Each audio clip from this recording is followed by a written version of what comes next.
कर्नाटक के वेस्टर्न घाट में ये लहलहाता हुआ उपवन और यहाँ पर बहती हुई शांतिदायक हवा और ये पवन हर किसी को सुख देने वाली है, आह्लादित करने वाली है, प्रसन्न करने वाली है। दरअसल यहाँ पर जो कावेरी नदी का जल है, इस जल के आंचल में, इस जल के सामीप्य में जो भी शख्स आता है वो अपने आप को संतुष्ट पाता है।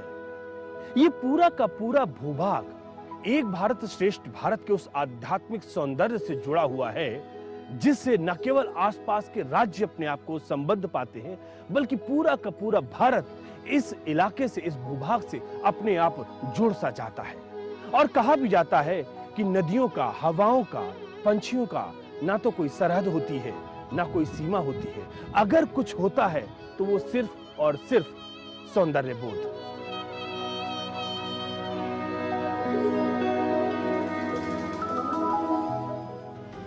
ये भारत का वर्णन है। ये भारत की आध्यात्मिक सौंदर्य बोध की कथा है। ये भारत की एकता और अखंडता की कहानी है। ये एक भारत श्रेष्ठ भारत का पारंपरिक रूप है।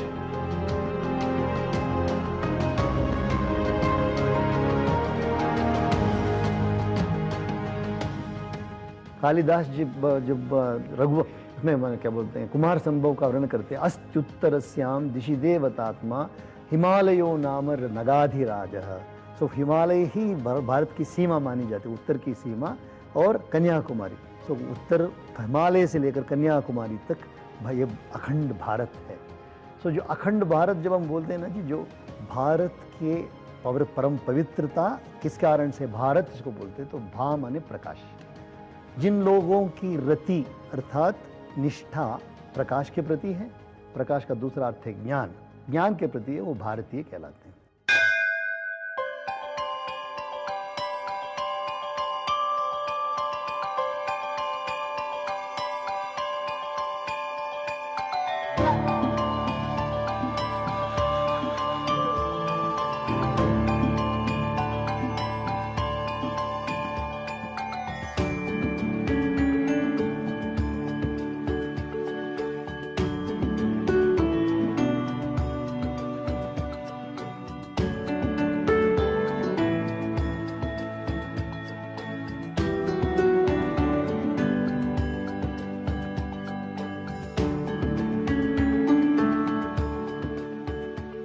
गंगे च यमुने च सरस्वती गोदावरी नर्मदा सिंधु कावेरी जलास्मिन् सन्निधिं कुरु। दरअसल अपने आप को पवित्र करने की ये वो प्रक्रिया है जब हम अपने घर में किसी शुभ कार्य को करते हैं और अपने ऊपर वो जल आचमन करके अपने आप को पवित्र करते हैं। और इस पवित्र करने की प्रक्रिया में सप्त सिंधु नदियों का जिक्र होता है। गंगा, यमुना, सरस्वती, गोदावरी, नर्मदा, सिंधु, कावेरी, इन सप्त नदियों के जिक्र में माँ कावेरी का भी जिक्र आता है। और जब माँ कावेरी का जिक्र आता है तो हम आपको बता रहे हैं कि हम इस जगह मौजूद हैं जहां पर माँ कावेरी का उद्गम स्थान है।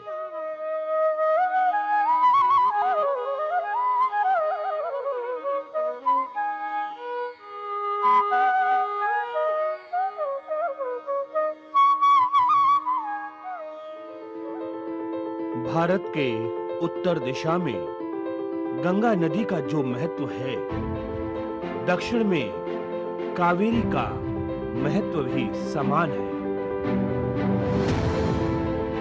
गंगा जो जीवनदायिनी है, मोक्षदायिनी है, तो अमृत समान है सदा नीरा कावेरी का पानी। जिस तरह से गंगा देश की सामाजिक, सांस्कृतिक और भौगोलिक एकता की परिचायक है, ठीक उसी तरह कावेरी दक्षिण भारत में निर्विवाद रूप से सिद्ध विनायक है। एक भारत श्रेष्ठ भारत के महत्व को चरितार्थ करती हुई कावेरी कल कल करके सदियों से बह रही है और देश की सांस्कृतिक, सामाजिक एकता की कहानी बयां कर रही है। कर्नाटक का एक बहुत ही प्रसिद्ध क्षेत्र है कोडगु क्षेत्र, जिसको हम कूर्ग बोलते हैं इंग्लिश में। कोडगु क्षेत्र हरियाली में सब प्रकार के जितने भी हम पेड़ पौधे हम सोच सकते हैं भारत के जो जड़ी बूटियों की दृष्टि से और औषधि जिसको बोलते हैं, सारे के सारे यहाँ विराजमान हैं। इसका दूसरा नाम है कावेरी क्षेत्र और अगस्त्य क्षेत्र भी कहलाता है। कावेरी का तट किसी के साथ भेदभाव नहीं करता। इसका जल सबको अमृत देता है। इसके आंचल में न जाने कितने गांव, शहर आबाद हैं। न जाने कितने प्राणियों में ये प्राण रूप से प्रवाहित हो रही है। दरअसल कावेरी अपने इतिहास की कहानी खुद बयां कर रही है। ये कावेरी, भगवती कावेरी का उद्गम स्थान है, इसलिए इसका नाम तलकावेरी। दक्षिण भाषा में विशेष करके जिसको हम द्रविड़ भाषा या तमिल भाषा बोलते हैं या कन्नड़ बोलते हैं या तेलुगु भाषा में, मलयालम, चारों भाषाओं में तले, तला मीन्स दैट इज द मूल और द हेड। तले means head, so Talakaveri. This is the origin of mother Kaveri. जैसे Gangotri is the origin of Ganga, Yamunotri is the origin of Yamuna, and then you have Narmada नदी का जो अमरकंटक से भगवती नर्मदा उत्पन्न होती है, वैसे ही कावेरी नदी का उद्गम स्थान है। ये परम पवित्र है, अत्यंत पवित्र है।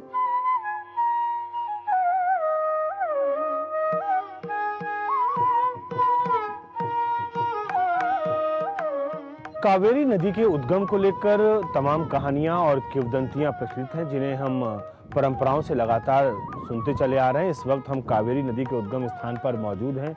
ये मंदिर भी हमारे समक्ष हैं और साथ ही साथ हम आपको बताना चाहेंगे, ये जो पीछे आप पर्वत श्रृंखला देख रहे हैं, ये ब्रह्मगिरि की पहाड़ है और ब्रह्मगिरि के इसी पहाड़ पर ऋषि अगस्त तपस्या करने गए थे। लोक कल्याण के लिए अपना गमन सुनिश्चित स्वयं करते हैं और यहाँ से लगभग 2 किलोमीटर तक नीचे, मतलब जमीन के अंदर गुप्त गामिनी के रूप में वो होते हैं और 2 से लगभग 3 किलोमीटर की दूरी पर एक नाग तीर्थ क्षेत्र है, वहां पर जाकर इनका निकास हमें देखने को मिलता है।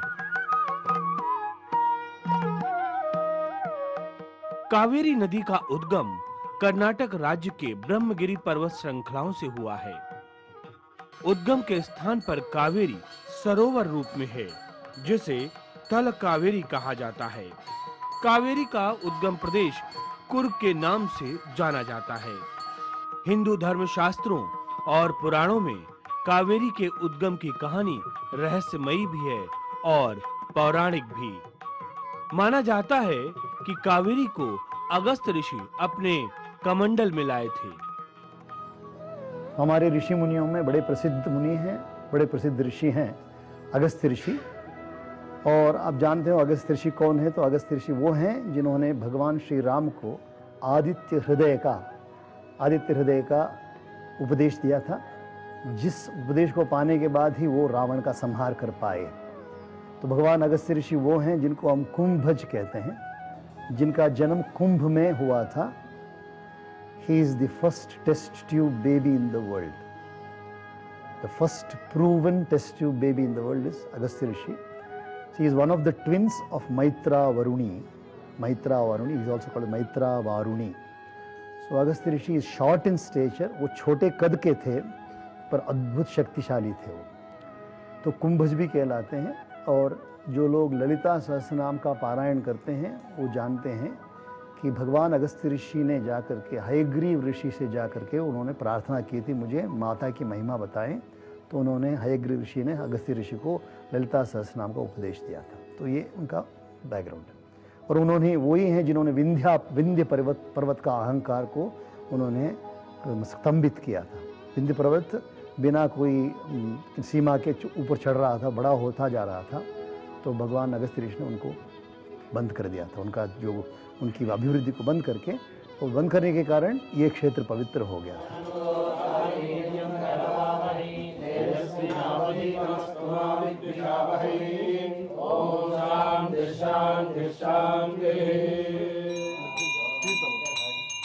कई घटनाक्रमों के फलस्वरूप मां कावेरी का धरती पर लोक कल्याण के लिए अवतरण होता है। भगवान ब्रह्मा अपने कमंडल में कावेरी को रखा करते थे। तो भगवान अगस्त्य ऋषि जाकर के प्रार्थना करते हैं कि दक्षिण भारत में आपका पदार्पण होना है, कावेरी माता का पदार्पण होना है, तो आप मुझे कावेरी माता को प्रदान करिए। तो कावेरी अगस्त्य ऋषि की पुत्री हैं, वो अगस्त्य ऋषि के जो धर्मपत्नी वो लोपामुद्रा जी, कवेर मुनि। परंतु कवेर मुनि जो है, कवेर मुनि के द्वारा जन्म माना जाता है। कवेर मुनि तपस्या किए थे, पर अगस्त्य ऋषि के हाथ में ही वो पहुंचती है, इस क्षेत्र में पहुंचती है। तो कवेर मुनि के कारण से कावेरी पड़ती है। कवेर मुनि अर्थात कवेर मुनि ने भी तपस्या की और कावेरी माता का मैंने प्रार्थना करके नीचे आने के लिए कहा, तो कावेरी आती है, ऊपर से आती है, पर उसको यहाँ ला करके छोड़ने का काम जो अगस्त्य ऋषि ने किया था। और वो भी वो हाथ में कमंडल ला करके रख करके तपस्या कर रहे थे, वो आगे बढ़ना चाहते थे और नीचे जाना थे, पर भगवान गणेश जी एक कौवे के रूप में आकर उसको ठुकरा देते हैं। तो कर्नाटक प्रदेश जो है वो पुण्यशाली बन जाता है।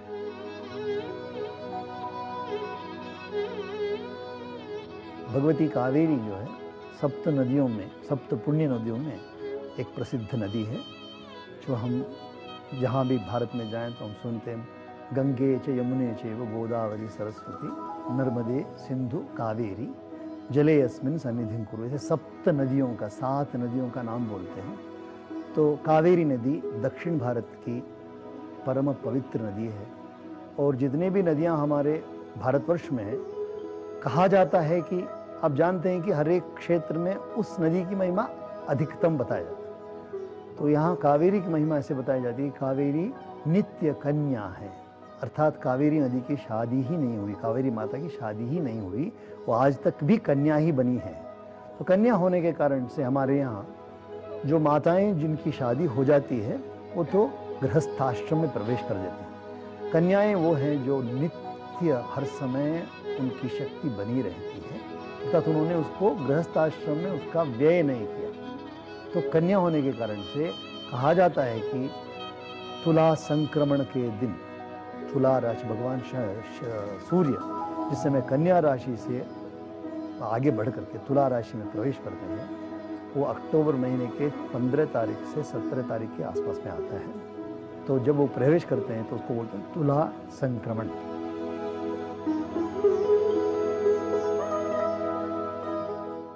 जब हम इस थल कावेरी के क्षेत्र के बारे में आपसे जिक्र कर रहे हैं, तो ये न केवल धार्मिक आस्था का प्रतीक है, बल्कि ये सामाजिक एकता का भी प्रतीक है, लेकिन इसके साथ ही साथ ये जैव विविधता का भी प्रतीक है। ऐसी बहुत सारी बातें हैं, प्रकृति के अनुसार अगर आप देखेंगे तो बहुत अनोखी, अद्भुत और अनजानी चीजें हैं जो हम आपको अब बताने जा रहे हैं।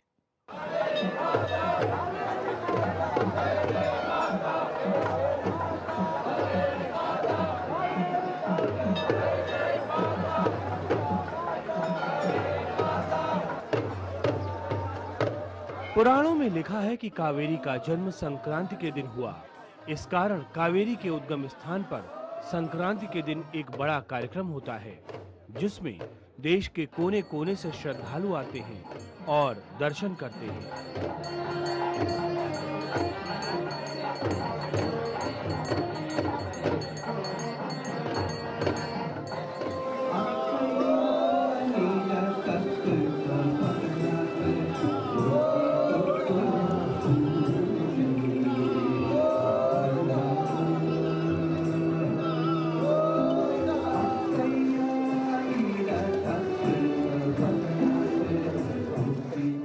सभी लोग बहुत दूर से आते हैं, हमसे श्रीनगर से कन्याकुमारी तक लोग आते रहते हैं। ये पानी भी बहुत स्वीट है जी, और देखने के बाद इतना अच्छा लगता है, बार बार आने के लिए भी हमें भी मन करता रहता है, और सभी लोगों को देख तो बहुत अच्छा लगेगा। और टेंपल भी बहुत सुंदर है। हम क्या कूर्गी कम्युनिटी का पीपल है, हम लोग को ये एक होली प्लेस, हम हर साल आते हैं तल कावेरी में। एक कावेरी नदी का उगम स्थान है। एक्चुअली कूर्गी पीपल क्या नेचर को पूजा करते हैं एक्चुअली, तो एक नेचर का पार्ट है। तो ये नदी है, इसको हम पूजा करते हैं, हमारा एक माता मानते हैं हम इसको।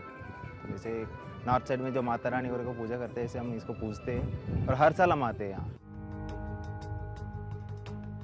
कावेरी की 2 उपनदियां हैं और इन नदियों के कारण इसका प्रवाह बहुत बढ़ जाता है। ये नदियां कावेरी के साथ जिस जगह पर मिलती हैं उसका नाम भागमंडलम है और यह तीर्थ स्थल है। जिस तरह प्रयाग गंगा और यमुना के संगम के चलते तीर्थ बन गया, ठीक उसी तरह भागमंडलम को भी पवित्र माना गया है। भागमंडल क्षेत्र जो है पाप नाशिनी क्षेत्र कहलाता है। पापों का नाश वहां होने के बाद फिर केवल पापों का नाश हो जाए तो हम कुछ भी हमारे पास नहीं रहेगा, तो पुण्य संपादन के लिए तलकावेरी आती है। कावेरी की यात्रा की शुरुआत लोग भागमंडलम से ही करते हैं। इसको पाप नाशनी भी कहा गया है।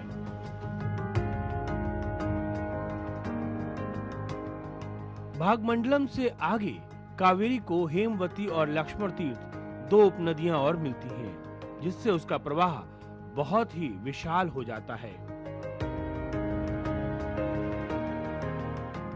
इस क्षेत्र में आकर के जो लोग स्नान करके जाते हैं तो सबसे पहले वो यहाँ का जो तीर्थ यात्रा, कोडगु क्षेत्र का जो तीर्थ यात्रा प्रारंभ होता है भागमंडल क्षेत्र से प्रारंभ होता है। नीचे यहाँ से 8 किलोमीटर नीचे जाएंगे तो भागमंडल, तो भागमंडल इस मंडल का अर्थ होता है एक विशेष क्षेत्र, मंडल का अर्थ होता है एक विशेष क्षेत्र।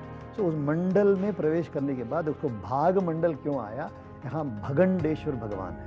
तो भगंड ऋषि ने तपस्या करके भगवान शंकर का यहाँ साक्षात्कार किया, तो शिवलिंग का दर्शन नीचे आप जाएंगे तो भगंडेश्वर क्षेत्र है।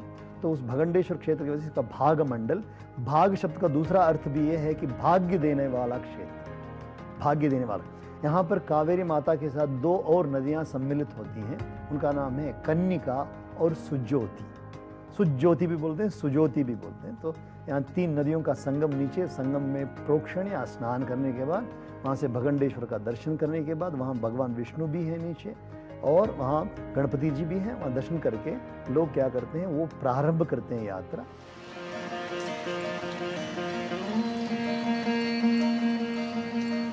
कावेरी नदी के आसपास बसा ये इलाका न केवल सुरम्य है, बल्कि समस्त प्रकार की वनस्पतियां यहाँ पर दिखती हैं।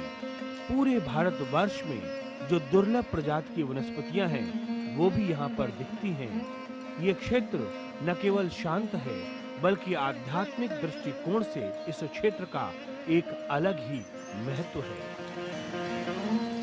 When we look at the major rivers in the south of India, a lot of them emerge from the Shola ecosystem.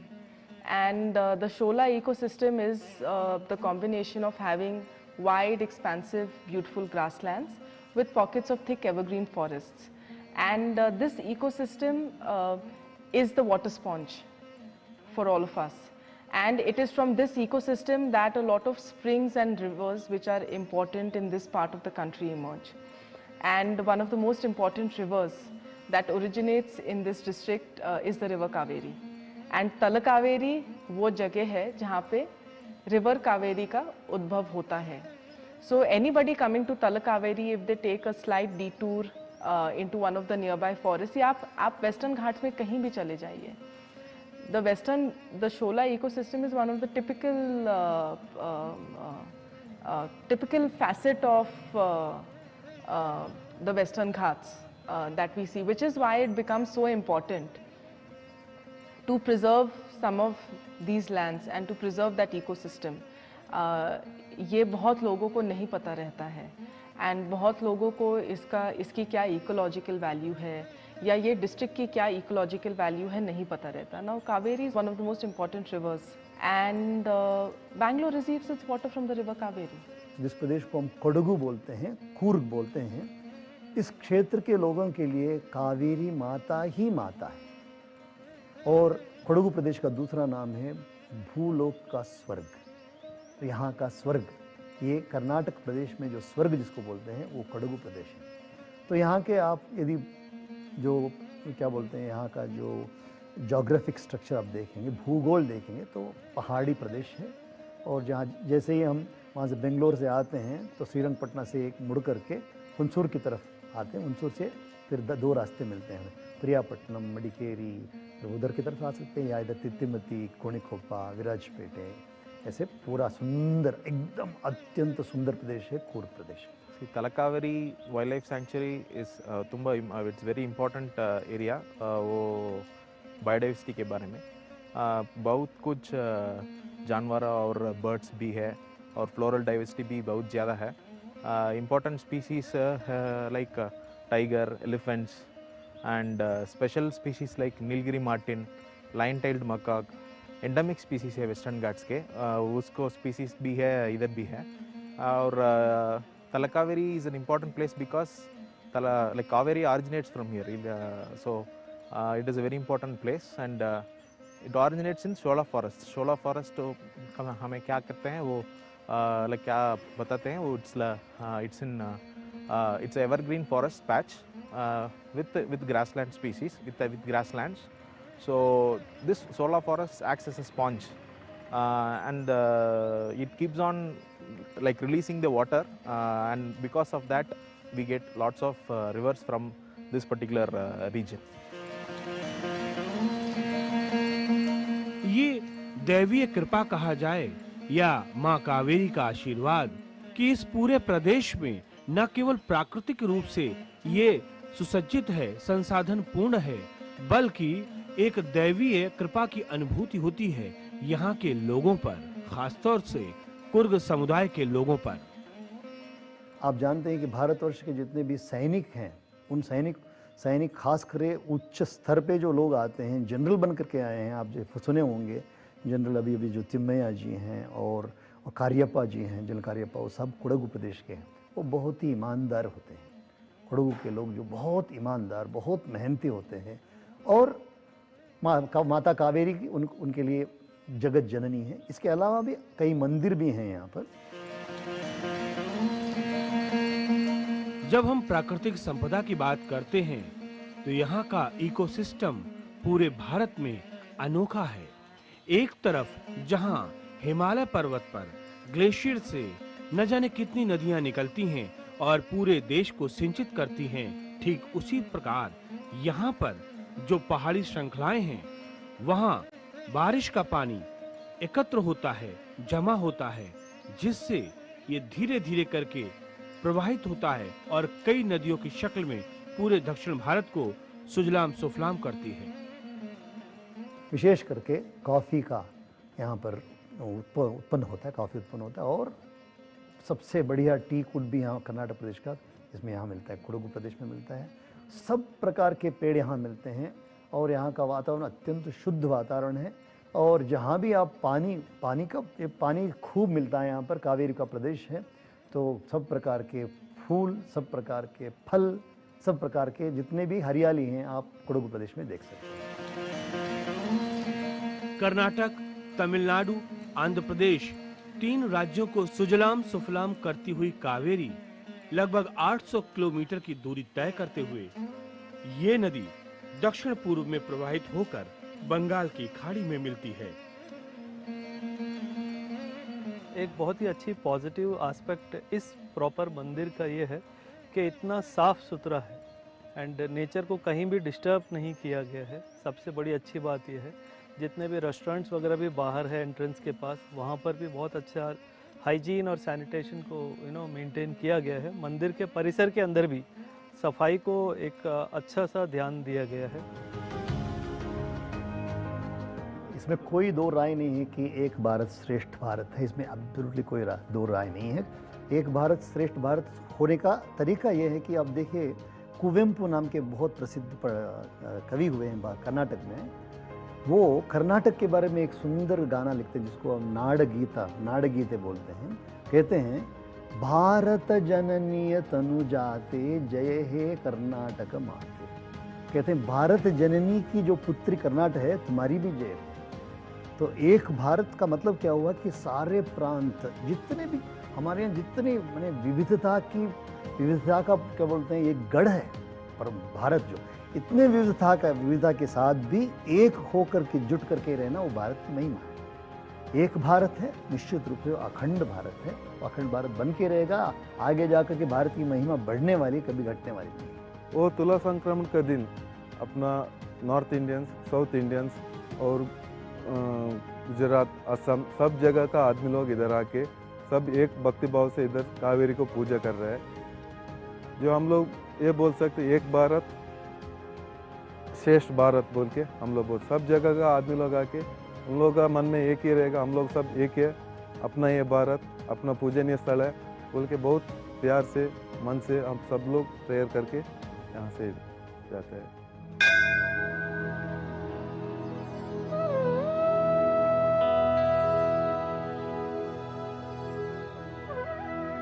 ये नदियां हैं जो देश को सिंचित करती हैं, ये पहाड़ हैं जो देश की सीमाओं की रक्षा करते हैं।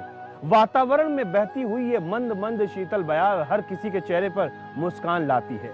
दरअसल प्रकृति के ये सारे स्वरूप एक भारत श्रेष्ठ भारत की कहानी बयां करते हैं। एक ऐसे ही सूत्र के साथ एक बार फिर आपसे मुखातिब होगा, लेकिन तब तक के लिए दीजिए मुझे मेरी टीम के साथ इजाजत। कैमरामैन लोकनाथ और सहायक कमलेश के साथ